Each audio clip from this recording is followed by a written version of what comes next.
Olá, sejam todos bem-vindos ao nosso estudo de doutrina das quartas-feiras. Estamos continuando o nosso tema predestinação e sobre a predestinação estamos estudando o tema, o subtítulo, os decretos de Deus.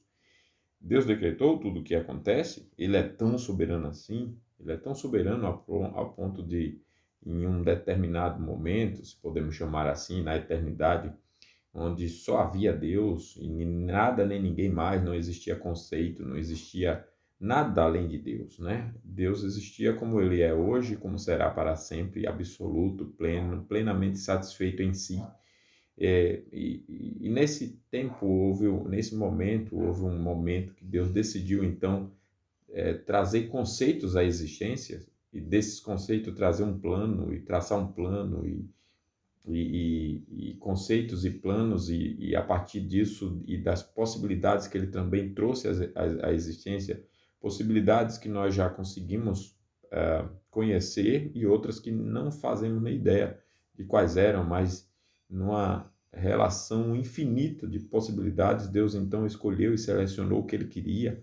E tudo é assim mesmo, Deus é tão soberano, ele escolheu cada possibilidade, cada conceito, e teve conceitos que ele não trouxe não criou, né? Não trouxe à existência, não pensou, mas teve conceitos que ele pensou e criou, e a partir disso trouxe à existência, né? Decretou como realmente aquilo que aconteceria, e outros ele não fez isso, ele não decretou que aconteceria. E nesse plano todo estava incluso a história humana, onde cada dia, todos os dias, toda a vida de um ser humano está escrito num livro de Deus, escrito e determinado, como diz o Salmo 139, e Deus quem realmente decretou, de maneira que eu não nasci no dia que eu nasci, nem, nem na família, nem na cultura, no país, na cidade, no bairro. Eu não nasci por outra razão a não ser pela vontade, pelo decreto de Deus. Deus quem escolheu exatamente tudo, o sexo com o qual eu nasceria, a família, e tudo que eu viveria. É isso mesmo. Nós temos estudado justamente essas questões que ajudam a entendermos a predestinação de maneira correta, sem desvios, com humildade, reconhecendo a palavra de Deus, como ela se apresenta, como ela também apresenta as suas doutrinas, né? Sem desvios. Eu costumo dizer sobre isso que uma coisa é o que a Bíblia fala sobre Jesus, uma outra coisa é o que muitos interpretam sobre Jesus. E por conta disso você chega a ver muitas pessoas usarem a Bíblia, religiões, inclusive usando a Bíblia, para negar que Jesus seja realmente o único e suficiente Salvador. Aí, por isso, vai entrar Maria, vão entrar os apóstolos, vai entrar sempre alguma ajuda, né? A própria obra humana, você se salva por seus méritos. Por quê? Porque pegam a Bíblia e dão um jeito de interpretá-la segundo os seus pensamentos. Não respeitam a interpretação que a Bíblia faz dela mesma e das suas doutrinas. Isso é um erro muito grande, é um caminho de morte. Mantém a pessoa na cegueira sofisticada. E a pessoa se acha sábia, continuando e avançando na loucura, como Romanos 1 diz claramente, né? Achando-se sábios, tornaram-se loucos e mudaram a glória do Deus incorruptível em semelhança da imagem de homem corruptível, bem como de quadrúpedes, répteis e daí por diante. Então, nós temos feito aqui um estudo humilde, um estudo honesto, fiel, sincero sobre o tema. Estamos utilizando como livro o texto Predestinação, do reverendo Samuel Falcão, com apoio em outros livros, como o do Calvino, não poderia ser diferente, também o de Arthur W. Pink, como o de próprio Dr. Heber Campos, um brasileiro, como o de vários outros que têm nos auxiliado aqui. Vamos começar com a oração e seguiremos com o estudo. Hoje nós estudaremos o argumento da profecia e da história. Nós vimos vários argumentos com fundamentos bíblicos e hoje veremos argumento da profecia e da história também com fundamentos bíblicos. Oremos então. Santo e soberano Senhor, digno de toda honra, de toda glória e louvor, agradecemos a Ti pelo dia, pelas bênçãos do Senhor em Jesus Cristo sobre o Teu povo, que nos dá paz, que nos dá plena satisfação, alegria, que nos faz viver em segurança, mesmo no mundo caótico. Agradecemos a Ti por Jesus Cristo. Pedimos a Tua bênção para este momento de estudo da Tua Palavra, para que sejamos, ó Pai, fiéis na exposição da mesma e também todos nós a compreendamos, tanto os salvos, como também aqueles que não são salvos possam ser alcançados pelo Evangelho aqui apresentado, pela mensagem de salvação apresentada nesse estudo. Nós oramos em nome de Jesus. Amém. Muito bem. Predestinação. Deus decretou tudo o que acontece. Ele é tão soberano assim. Vejamos então, né? Nós já vimos vários argumentos, como nós dissemos, mas também tem assuntos anteriores, né? Por exemplo, nós vimos a necessidade de uma declaração prévia e de uma exposição da doutrina dos decretos. Isso está nos vídeos anteriores, tá? Nos estudos anteriores. O significado do termo predestinação, a declaração da doutrina dos decretos de Deus, argumentos que provam a doutrina, né? Aí depois seguiremos, mas nós estamos aqui, nesse quarto, argumentos que provam a doutrina. Aí veremos algumas, aliás, características dos decretos de Deus, decretos positivos e permissivos e o objetivo dos decretos de Deus. Eu estou marcando agora aqui, né? Sempre esqueço desse detalhe. Nós estamos, então, nos argumentos. Nos argumentos, temos todos esses aqui. Argumento da Bíblia, da soberania, da sabedoria divina, da soberania, da presciência de Deus, da providência de Deus. Todos eles foram estudados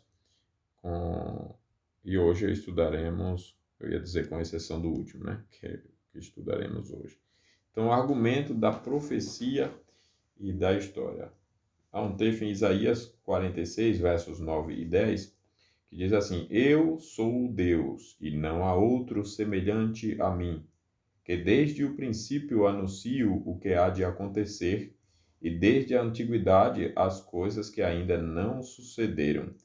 Que digo, o meu conselho permanecerá de pé, farei toda a minha vontade. O meu conselho permanecerá de pé, farei toda a minha vontade. Eu sou Deus e não há outro, que desde o princípio anuncio o que há de acontecer. O meu conselho permanecerá de pé, farei toda a minha vontade. Este texto, irmãos, afirma dois fatos. Primeiro, que Deus prediz o futuro. Cada evento que vai acontecer na história, é Ele que anuncia, né? Cada evento. Ele anuncia desde o princípio o que há de acontecer, é o que diz o texto, né? E desde a antiguidade, as coisas que ainda não sucederam. Apresenta-se isto como prova de que Ele é o verdadeiro e único Deus, o único que conhece e profetiza as coisas futuras.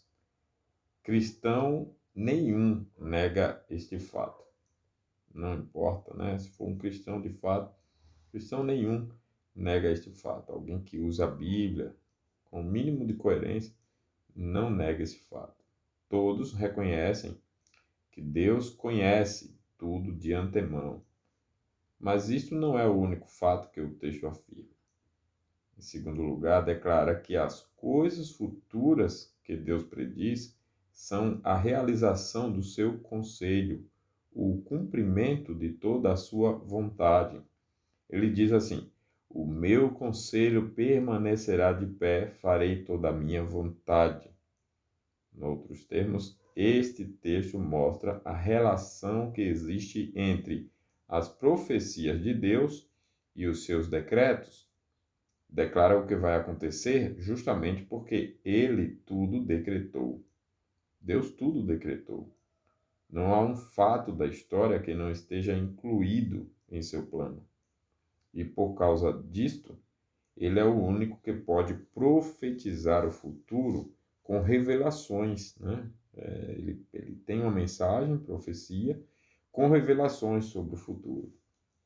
O poder que Deus tem de profetizar ou revelar o futuro em suas profecias baseia-se em sua presciência dos fatos reais que, como nós já vimos, resultam dos seus decretos. Como disse o Dr. Warfield, escrevendo sobre a doutrina da predestinação no Velho Testamento, ele disse assim: segundo a concepção veterotestamentária, Deus só conhece de antemão porque predeterminou, e, portanto, é também por isso que ele faz que aconteça. E esta a verdade que subjaz na declaração um tanto incongruente, por último tornada, aliás, frequente, resultando em que a presciência de Deus é concebida no Velho Testamento como sendo produtiva. Dilma, por exemplo, diz no seu livro a presciência que ele tem do futuro é produtiva. Não há notícia de uma presciência ociosa ou de uma praescientia média. É a pronúncia em latim, não sei se é bem essa, né? No pensamento dos escritores do Velho Testamento, entretanto, não há a presciência de Deus que produz os eventos do futuro. É o seu irresistível governo providencial do mundo por ele criado para si, e sua presciência do que ainda vai acontecer baseia-se no seu plano de governo pré-estabelecido. Sua presciência produtiva é apenas uma reprodução de sua vontade, que já determinou não somente o plano geral do mundo, mas todos os particulares que entram na marcha inteira do seu desenvolvimento, e todos os pormenores da vida de cada indivíduo que venha a existir. Então, a presciência produtiva é, na verdade, a expressão, a reprodução da vontade de Deus. Deus primeiro trouxe as possibilidades como certas, e aquelas possibilidades que ele escolheu como certas, ele então passa a executá-las. Então, a sua presciência produtiva é apenas uma reprodução de sua vontade, que já determinou não somente o plano geral do mundo, mas todos os particulares que entram na marcha inteira do seu desenvolvimento e todos os pormenores da vida de cada indivíduo que venha a existir. Isso nós podemos conferir em Amós 3:7, Jó 28, versos 26 e 27, Jeremias 1:5, Salmo 139, Jó 23, versos 13 e 14 especificamente. Então, esses são alguns dos textos que fundamentam essa verdade. Foi esta presciência produtiva de Deus que possibilitou as admiráveis profecias de que a Bíblia está cheia. Quando lemos, né, a palavra do Senhor, vemos que há profecias que foram cumpridas antes da primeira vinda de Cristo. Já há outras que o foram na sua vida, na sua morte, na sua ressurreição e ascensão. E há profecias que têm sido e ainda estão sendo cumpridas na história da igreja. Há outras que terão seu cumprimento no futuro, na segunda vinda de Cristo e nos fatos que se seguirão a esse glorioso acontecimento.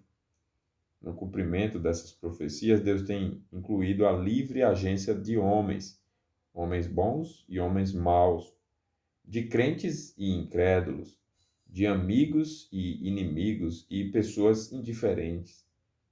E na realização de suas profecias, Deus tem incluído toda espécie de acontecimentos, grandes e pequenos, fatos que a história registra e outros que nunca foram relatados, e todos, até aqueles que aparentemente não têm ligação com o plano de Deus, são entrelaçados, urdidos por tal forma que constituem, por assim dizer, um projeto grande e maravilhoso, ou seja, o plano ou os decretos de Deus. Tem uma música do Estênio Márcio, muito boa, muito bonita, que diz, intitulada Tapeceiro. Ela fala que o tapeceiro é Jesus Cristo, ele é o grande artista que faz o seu trabalho, e a semelhança de um tapeceiro, há vários fios que se entrelaçam e ele não perde o fio, ele sabe exatamente cada volta que precisa dar. E também há na arte da tapeçaria combinação de cores claras e escuras, e tudo isso para embelezar a arte, ainda que nós não entendamos, e é uma metáfora, né, tudo isso, sobre esses decretos, coisas que entendemos como boas, coisas que entendemos como ruins, momentos de sol, mas momentos também de tempestades e chuvas e escuridão e densas trevas. E com a combinação de todos esses momentos, uma coisa, a música conclui, né? Eu sei, minha vida é obra de tapeçaria, é tecida de cores alegres e vivas que fazem contraste no meio das cores nubladas e tristes. E se você olha do avesso, não imagina o desfecho, mas no fim das contas tudo se encaixa, tudo coopera para o meu bem, que é o que nós vamos ver no final de hoje, na aplicação. Então, assim é os decretos de Deus, assim é o plano eterno de Deus, né? Tudo que Deus faz, ele faz dessa maneira maravilhosa, são entrelaçados, urdidos por tal forma que constituem, por assim dizer, um projeto grande e maravilhoso, que são os seus decretos, né? Todos os acontecimentos, grandes e pequenos, fatos que a história registrou, que não registrou. Então, profecia é a história escrita antecipadamente. O estudo das profecias da Bíblia capacita-nos a ver como Deus molda a história, como realiza seus planos, como se aproveita das ações dos homens, sem constrangê-los a agir, sendo então criador, tanto dos homens como das circunstâncias. Ele é também capaz de decretar ou preordenar as ações básicas ou definitivas dos homens, dos seres. Não podemos aqui estudar todas as profecias, visto constituírem um assunto muito vasto, levaria muito tempo. Então, consideraremos ligeiramente apenas uns poucos exemplos, os quais, mesmo assim, bastam para provar que Deus tem um plano ou decreto com relação ao mundo. Vamos ver alguns, então, né? Começando com o caso de José, tão citado, José do Egito, o 11º filho de Jacó, citado até por não crentes. Eu trabalhei numa empresa e participando de palestras motivacionais, que eu tinha a obrigação de participar, os palestrantes utilizavam esse exemplo para falar de tempos de vacas gordas e vacas magras, com a mensagem só ali mesmo, né? Só ali, naquele entendimento de que há momentos de prosperidade, há momentos de dificuldade, e você tem que juntar no momento de bonança para ter como se sustentar no momento de escassez. E não passava dali o entendimento, né? Porque quando as premissas são as ideias mais básicas que formam que explicam a nossa interpretação da realidade, né? Que fazem parte do momento que nós estamos interpretando a realidade, se elas não são na amplitude de toda a Escritura, a pessoa não vai ver, por exemplo, Cristo sendo apresentado como a salvação, a maravilha de Deus para os homens, e não vai ver isso ali, né? Mas é bastante conhecido aqui o caso de José. Mas vamos continuar sobre os decretos aqui e ver a profecia e a história, né? Como foi, nós já vimos aqui, né? Que a profecia a história é escrita antecipadamente. Então, isso é importante ver, né? A profecia é a história escrita. Antecipadamente, nós vamos ver essa história escrita em José, né? Antecipadamente. Nós vimos lá que, mediante os sonhos que ele deu, profetizou o Senhor o que iria acontecer. Isso está lá em Gênesis 37. E no fim de tudo, sucedeu exatamente como Deus predissera, ou em outras palavras, tudo sucedeu em conformidade com o seu plano ou decreto. Então, a vida de José foi exatamente o que Deus disse que aconteceria antes mesmo que acontecesse.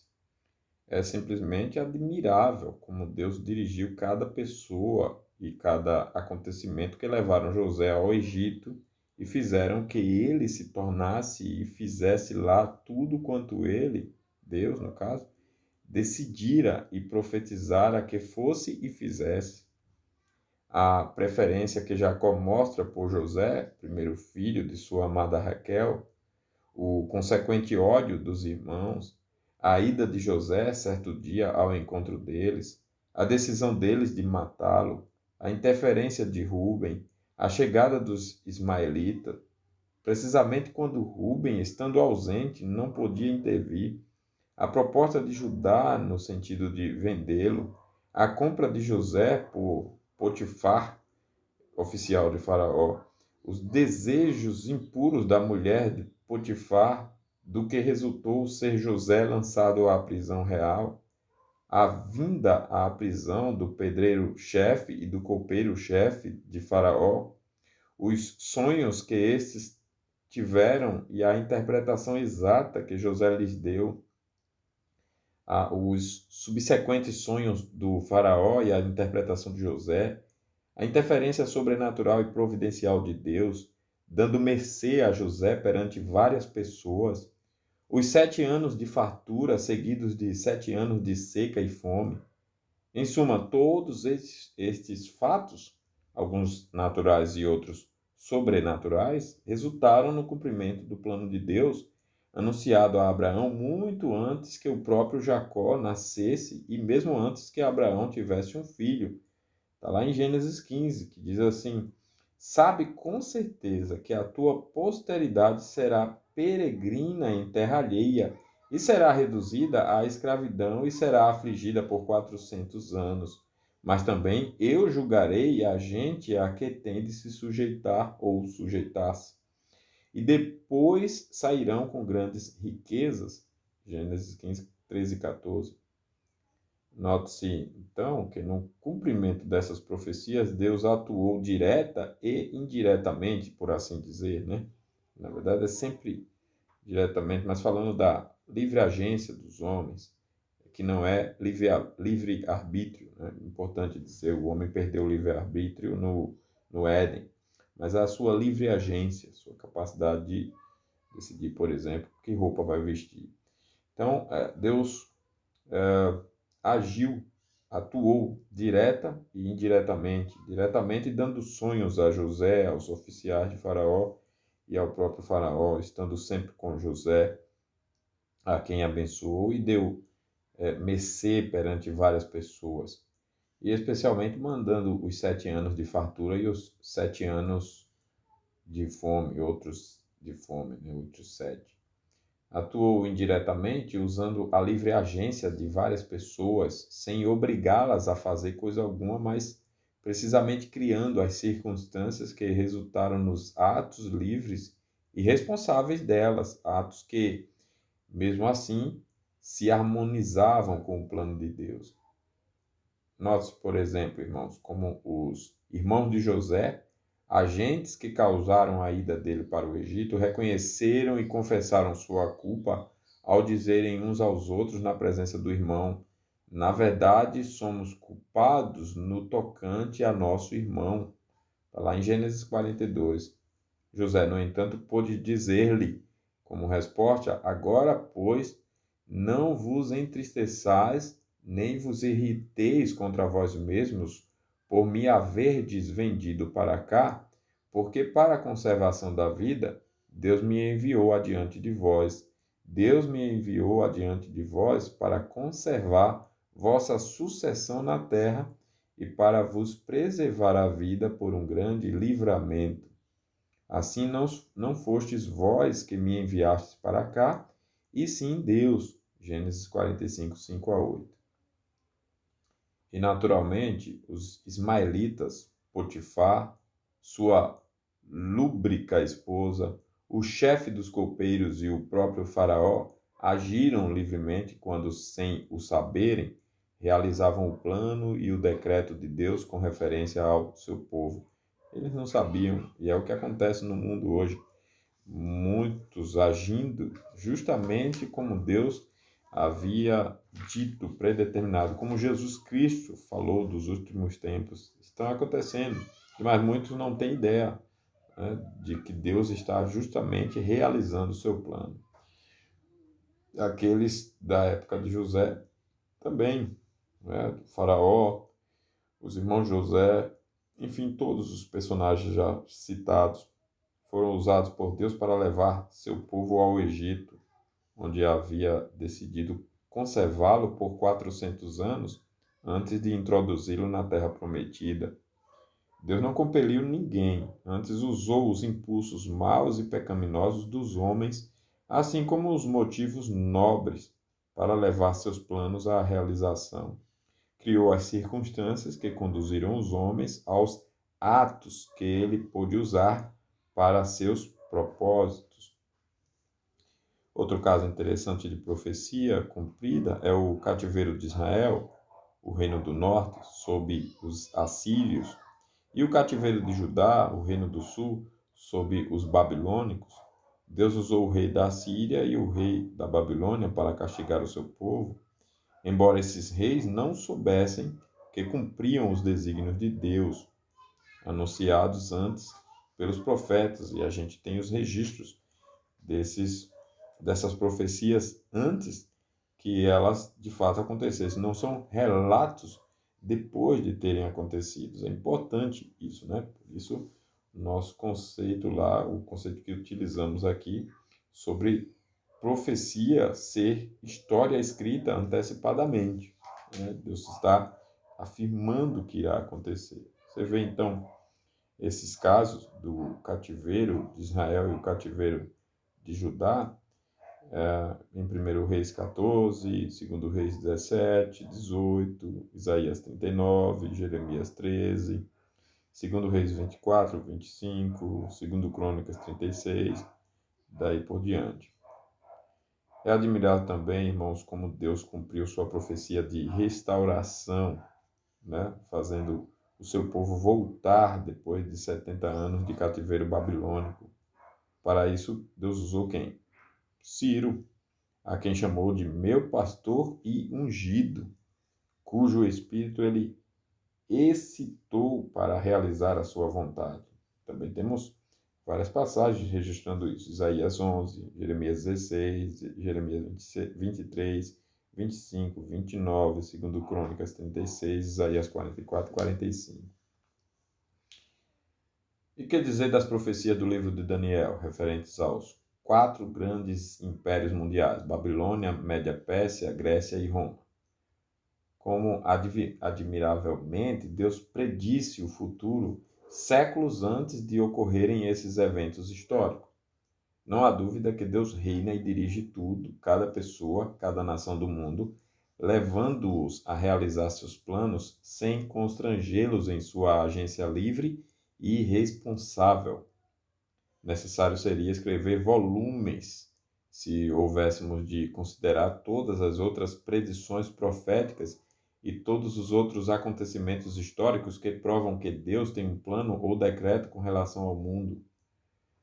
Concluamos, portanto, considerando a história mais maravilhosa, a vida mais admirável de todas, a vida e a história de Jesus Cristo, nosso Salvador, nas quais temos o exemplo mais importante e impressionante de cumprimento de profecias. Quem quer que estude a Bíblia sabe que tudo na vida de Cristo está retratado e predito no Velho Testamento. Ele mesmo disse em João 5,39: examinais as Escrituras, e são elas que testificam de mim. e depois de sua ressurreição declarou aos discípulos: São estas as palavras que eu vos falei, estando ainda convosco, que importava se cumprisse tudo o que de mim está escrito na lei de Moisés, nos profetas e nos salmos. E então lhes abriu o entendimento para compreenderem as Escrituras e lhes disse: Assim está escrito que o Cristo havia de padecer e ressuscitar dentre os mortos no terceiro dia. Está lá em Lucas 24, 44, 46. Paulo também escreveu lá em 1 Coríntios 15, 3 e 4, ele disse assim: Antes de tudo vos entreguei o que também recebi, que Cristo morreu pelos nossos pecados segundo as Escrituras, e que foi sepultado e ressuscitou ao terceiro dia segundo as Escrituras. Então é sempre a história antecipada pela palavra de Deus, né?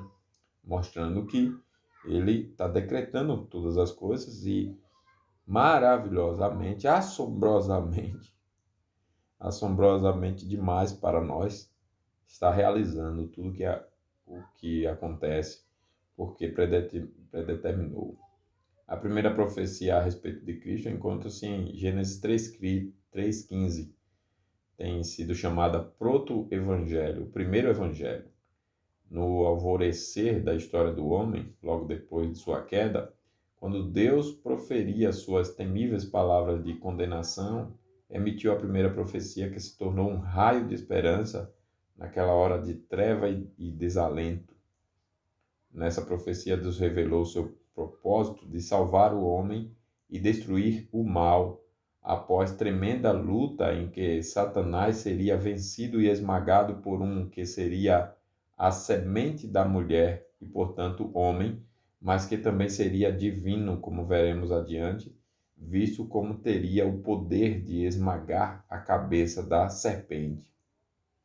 Mas, de acordo com essa profecia, ele seria ferido no calcanhar, isto é, em sua humanidade, porque sendo o calcanhar a parte do corpo que toca na terra, representa a humanidade de Cristo ferida na cruz. Nota-se que a serpente teria esmagado a cabeça, parte vital e central do corpo. Isso significa que Satanás seria completamente vencido. Mas a semente da mulher, o homem Cristo Jesus, o único que pode ser chamado semente da mulher, visto ter nascido de uma virgem, sendo o resto da humanidade semente de homem, seria ferido em seu calcanhar, que não é órgão vital do corpo. Por isso, recuperar-se-ia de seu ferimento o que realmente aconteceu em sua ressurreição. Gálatas 4, versos 4 e 5, temos uma alusão ao cumprimento desta profecia descrita assim: Vindo, porém, à plenitude do tempo, Deus enviou o seu filho, nascido de mulher, ou semente da mulher, né? Nascido sob a lei, debaixo da lei, para resgatar os que estavam debaixo dessa lei. Depois da primeira profecia, temos muitas outras que predisseram que Jesus, né, ele seria a semente de Abraão, por exemplo, em Gênesis 12, 18. Conferir também Atos 3, Gálatas 3, que procederia de Isaac, essa semente de Abraão, né? Procederia de Isaac e não de Ismael, que é um outro filho de Abraão. Então você tem isso lá em Gênesis 17, Gênesis 21, Hebreus 11.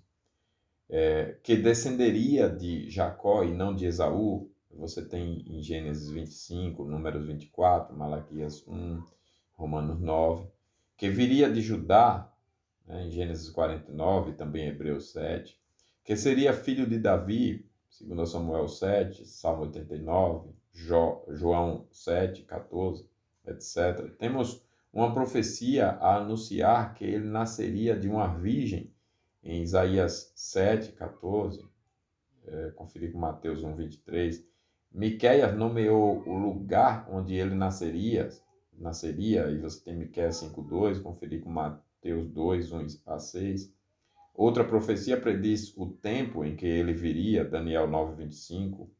Outra ainda anuncia seu ministério na Galileia, Isaías 9:1 e 2, conferir com Mateus 4:12 a 16. É importante destacar e observar Isaías 53, que retrata maravilhosamente sua vida de humilhação e ignomínia ou vergonha, sua mansidão, seus sofrimentos expiatórios, sua morte e também sua vitória final. Considera-se também o Salmo 22, em que temos uma descrição profética de sua morte na cruz. Mas não só isto, sua ressurreição e ascensão também foram preditas, está em Salmo 16, conferir com Atos 2:29 a 32, Atos 13:34 a 37, Salmo 68:18, conferir com Lucas 24:50 e 51. Nós temos agora as predições pormenorizadas a respeito da cruz, tudo quanto aconteceu no Gólgota, os fatos que precederam e se seguiram à crucificação. Primeiro, ele seria traído por um amigo e vendido por 30 moedas de prata. Está lá no Salmo 41:9, conferir com Marcos 14:10, Zacarias 11:12 e 13, conferir com Mateus 26:15, 27:3 a 10. É importante conferir essas passagens porque fundamentam claramente o que nós estamos estudando. Segundo, ele seria acusado por falsas testemunhas, está lá no Salmo 27:12, Salmo 35:11, Mateus 26, 59 a 61. Seria odiado sem motivo, está lá no Salmo 69:4, 109:3-5, conferir com João 15:23 a 25. Seria ferido e cuspido, Isaías 56, conferir com Marcos 14:65. Seria contado com os transgressores, Isaías 53:12, conferir com Mateus 27:38. Dar-lhe-iam a beber fel e vinagre, Salmo 69:21, conferir com João 19:29, Mateus 27:34 e 48. Suas mãos, pés e lados seriam traspassados, Salmo 22:16, Zacarias 12:10, conferir com João 19:37 e 20, versos 25 a 27. Seria escarnecido e insultado, Salmo 22:6 e 8, Mateus 27:39 a 44. Os soldados dividiriam suas vestes entre si e lançariam sortes sobre sua túnica. Você vê isso no Salmo 22:18, João 19:23, daí por diante. Seus ossos não seriam quebrados, Êxodo 12:46, Salmo 34:20, João 19:33 a 36. Estaria com o rico em sua morte, Isaías 53:9, Mateus 27:57 a 60 e João 19:38 e 39. Essa predição minuciosa de tudo, irmãos, quanto sucederia na vida de Cristo e especialmente em sua morte, mostra que Deus decretara todos esses fatos. Com o fim de realizá-los, ele dirigiu e comandou as ações livres de todas as pessoas neles envolvidas. Consideremos ligeiramente alguns desses fatos. Cristo haveria de nascer em Belém da Judéia. Maria e José, porém, moravam em Nazaré, na Galileia. Como podia realizar-se a profecia de modo a acontecer o que Deus havia decretado? Por isso, Deus moveu todo o Império Romano. Sem nada saber acerca da profecia, e menos ainda sobre José e Maria, César Augusto expediu um decreto que ordenava o recenseamento do mundo inteiro. E assim, de acordo com o costume judaico, José e Maria tiveram de ir a Belém. E sucedeu que, ali chegando, cumpriram-se os dias em que ela devia dar à luz. Deus guiou tudo de modo tal que ela chegou a Belém no tempo exato de Cristo nascer.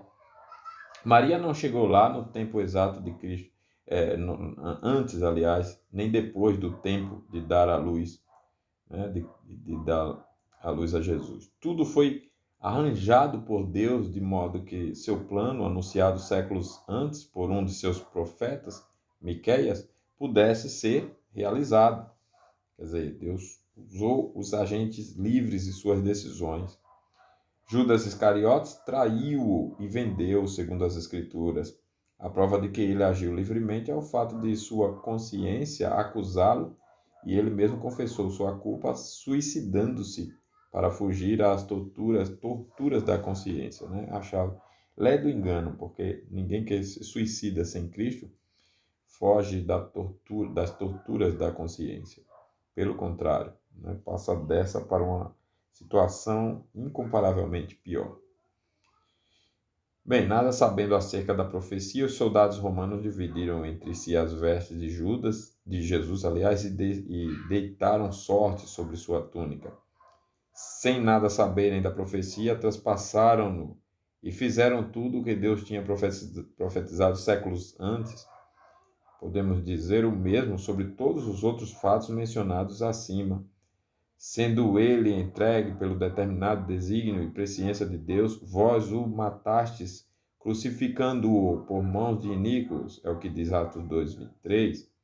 E Atos 4, 27 e 28 diz, porque verdadeiramente se ajuntaram nessa cidade contra o teu santo servo, o servo Jesus, ao qual ungiste Herodes e Pôncio Pilatos, com gentios e povos de Israel, para fazerem tudo o que a tua mão e o teu propósito predeterminaram. Nas Escrituras, Deus predisse a ocorrência certa de muitos fatos, inclusive as livres ações de homens, os quais depois aconteceram infalivelmente. Ora, a base da profecia é a presciência, e o fundamento da presciência de um fato a realizar-se com certeza é o decreto de Deus que faz que se realize. A eterna imutabilidade do decreto é o único fundamento da infabilidade, quer da presciência, quer da profecia. Mas se Deus decretou certos acontecimentos para se realizarem no futuro, deve igualmente ter incluído neste decreto todas as causas desses acontecimentos, suas condições, coordenações e consequências. Nenhum acontecimento vem isolado.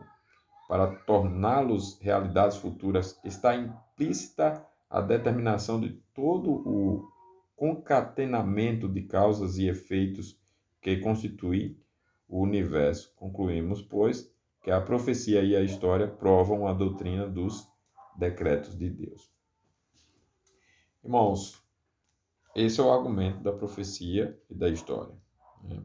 O que é que nós temos hoje como aplicação? Uma palavra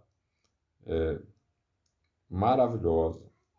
Escolha confiar no governo soberano de Deus sobre todas as coisas. Pessoas que não confiam, até para a salvação, confiam em última instância na sua obediência. Confundem até, né? Que a obediência é apenas sinal de conversão, mas pode ser sinal de legalismo, pode ser sinal de autojustiça, pode ser sinal de uma confiança última em si mesmo, não na obediência de Cristo, né? Irmãos, que paz, que segurança, que efeito teria para nossos pobres corações e mentes confiar no mundo visível ou espiritual sem os decretos de Deus? Que refúgio haveria para se refugiar na hora da necessidade e da provação? Não poderia haver nada melhor do que escuridão negra e o horror abjeto do ateísmo, que é como vivem os homens que negam a Deus, corrompem todos os seus caminhos e vivem sem essa plena paz que o mundo não pode dar e que não cessa nem com a morte, essa plena segurança que não tem fim nem mesmo com a nossa morte ou qualquer coisa que venhamos a vivenciar. Nós temos Jesus Cristo no controle de todas as coisas, no controle da nossa salvação, no controle das nossas vidas, no controle de coisas grandes que nós vemos e outras que de tão grandes nós não conseguimos acompanhar, mas no controle de coisas pequenas que também vemos, vivenciamos, experimentamos e conhecemos e outras que nem conhecemos. Ele está no controle de tudo. Tudo que estamos vivenciando como humanidade tem o controle soberano e absoluto de Deus. Isso nos dá paz, nos dá segurança. Não vivemos como o mundo, não vivemos como os ateus que não acreditam em Deus e vivem buscando segurança em alguma coisa fora de Deus, em si mesmo, na sua descrença, e vivem sem paz, né? Vivem sem Deus. Irmãos, nós devemos ser gratos porque tudo é determinado pela infinita bondade e sabedoria de Deus. Tudo. E tudo é feito assim, especialmente para o bem daqueles que amam a Deus.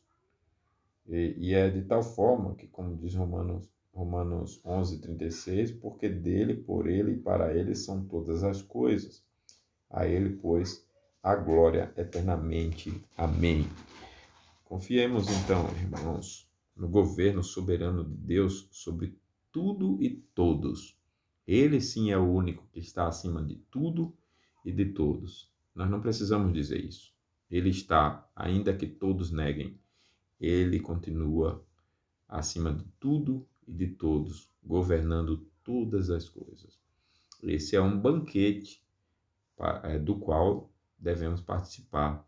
Um banquete para a nossa alma. Conhecer o, o Deus da Bíblia como ele exatamente é, né? Todos os seus atributos. Conhecer, portanto, a, os decretos de Deus, a onisciência, a onipresença, a soberania, a supremacia, a imutabilidade, a santidade, o poder, a fidelidade de Deus, a bondade, a paciência de Deus, a graça tão maravilhosa, a misericórdia, o amor de Deus, a ira de Deus também, para poder meditar corretamente no verdadeiro Deus e não numa caricatura de nossas mentes desse Deus. E aí confiaremos no seu governo soberano, porque estaremos conhecendo o verdadeiro Deus.